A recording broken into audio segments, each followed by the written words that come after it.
Assalamualaikum warahmatullahi wabarakatuh. Alhamdulillahirabbil alamin. Wassalatu wassalamu asrofil anbiya'i wal mursalin sayyidina wa habibina wa sayfina wa maulana Muhammadin wa ala alihi wa sahbihi ajmain, amma ba'du. Yang terhormat kepada Bapak Muhammad Nasyah Saputra, HIMEI, selaku mata kuliah IAD, IPD, dan ISD. Sebelumnya, saya akan memperkenalkan diri saya sendiri, Ramadhani Adi Saputra, selaku anggota kelompok 2, akan mempresentasikan hasil kerja kelompok kami. Topik pada pembahasan hari ini ialah proses perkembangan pola pikir manusia. Manusia merupakan suatu makhluk ciptaan Allah yang memiliki karakteristik yang beridentik. Maka dari itu, perlunya untuk dikaji sebagai objek yang menyeluruh dan mendalam dengan memahami segala aspek potensi kehidupan. Jika dipahami secara mendalam, potensi kehidupan ada dua, yaitu kebutuhan jasmani dan naluri. Kebutuhan jasmani. Kebutuhan jasmani merupakan suatu kebutuhan yang merupakan hasil dari kerja struktur organ tubuh manusia yang harus terpenuhi, dan apabila tidak terpenuhi akan mengalami kerusakan. Contoh, ketika tubuh manusia membutuhkan vitamin untuk dikonsumsi, maka bersegeralah untuk mengkonsumsi vitamin tersebut.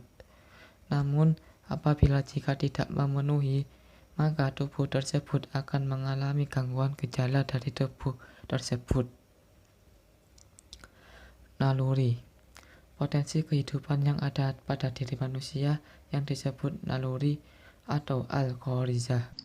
Saya Alfiandri Prasetyo dari kelompok 2. Di sini saya akan melanjutkan presentasi yang disampaikan oleh saudara Ramadhani Adi Saputra, yakni tentang naluri.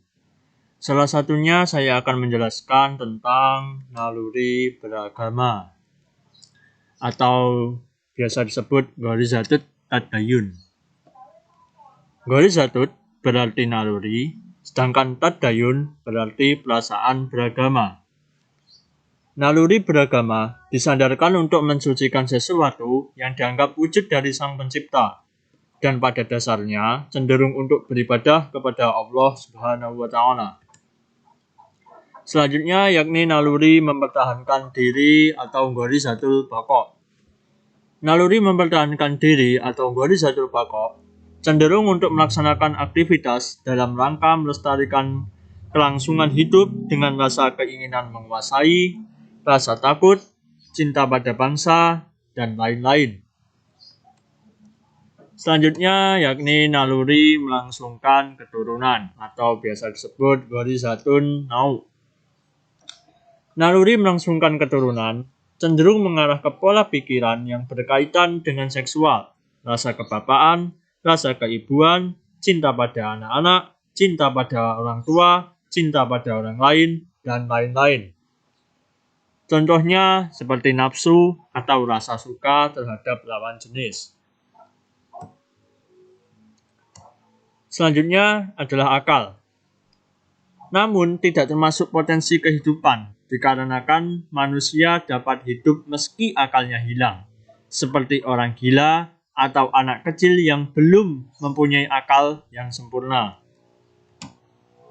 Akal berasal dari bahasa Arab yaitu al-aqlu, yang merupakan kemampuan manusia yang diberikan oleh Allah yang melekat dengan fungsi otak. Oleh sebab itu, akal merupakan kekuatan yang menghasilkan beberapa keputusan. Selanjutnya adalah materi proses lahirnya pemikiran manusia. Salah satunya adalah rasa ingin tahu. Apa itu rasa ingin tahu? Rasa ingin tahu adalah keinginan untuk memperoleh informasi baru, hal-hal yang baru, atau pengalaman yang memotivasi sikap untuk melakukan eksplorasi. Rasa ingin tahu yang dimiliki manusia meliputi rasa ingin tahu terhadap jati dirinya sendiri, lingkungannya, dan masalah hidup yang tengah dihadapi. Assalamualaikum warahmatullahi wabarakatuh. Saya Irma Wahyu Maulina. Di sini saya akan melanjutkan presentasi dari saudara Alfian mengenai tentang rasa ingin tahu manusia. Rasa ingin tahu pada manusia biasa dikatakan tidak pernah berhenti, karena selalu muncul keinginan untuk menambah pengetahuan. Rasa ingin tahu itu pula yang mendorong manusia untuk melakukan sesuatu demi menemukan jawaban atas berbagai persoalan yang muncul di dalam pikirannya. Upaya yang dilakukan manusia ada kalanya berhasil, namun juga bisa gagal. Akan tetapi, kegagalan yang ada pada umumnya justru semakin memicu untuk melakukan lebih keras lagi sampai berhasil.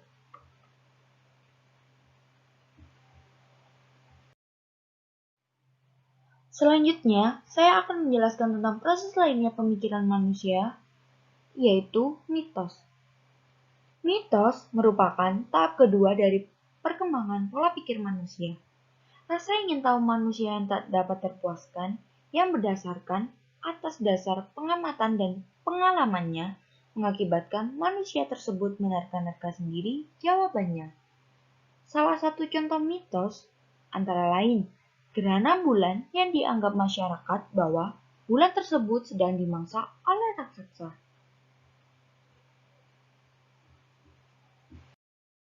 Penyebab terjadinya mitos disebabkan adanya keterbatasan alat penginderaan manusia. Alat-alat tersebut antara lain alat penglihatan, alat pendengaran, alat penciuman dan pengecap, serta alat perasa. Setiap manusia mempunyai tingkat alat penginderaan yang berbeda-beda. Ada yang memiliki alat indera yang tajam dan ada yang tidak. Hal itulah yang dapat menyebabkan kita salah tafsir informasi ataupun salah pemikiran.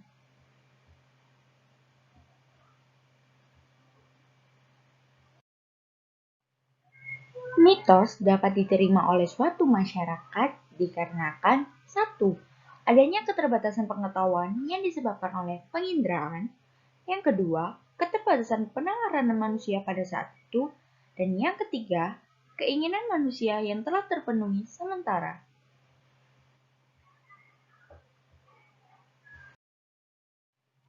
Selanjutnya yaitu mitos pro dan kontra.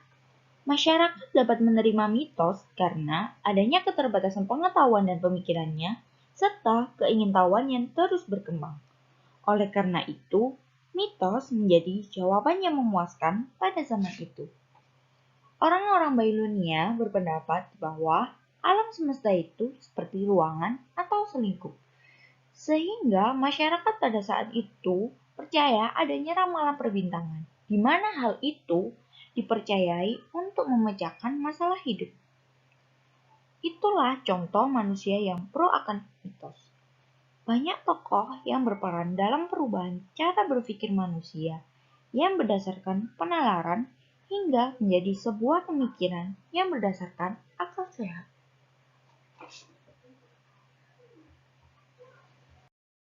Kemampuan berpikir manusia semakin maju seiring dengan perkembangan zaman, sehingga mereka pun mulai meninggalkan mitos dan cenderung menggunakan akal sehat.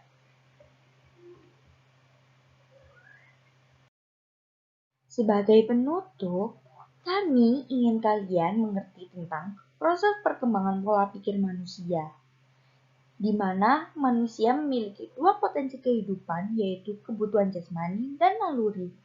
Akal bukanlah termasuk dalam potensi kehidupan, melainkan akal adalah kelebihan yang diberikan oleh Allah SWT kepada manusia sebagai pembeda dari makhluk lainnya. Serta proses lainnya pemikiran manusia terdiri dari rasa ingin tahu manusia dan mitos. Sekian presentasi dari kelompok kami. Kurang lebihnya mohon maaf. Wassalamualaikum warahmatullahi wabarakatuh.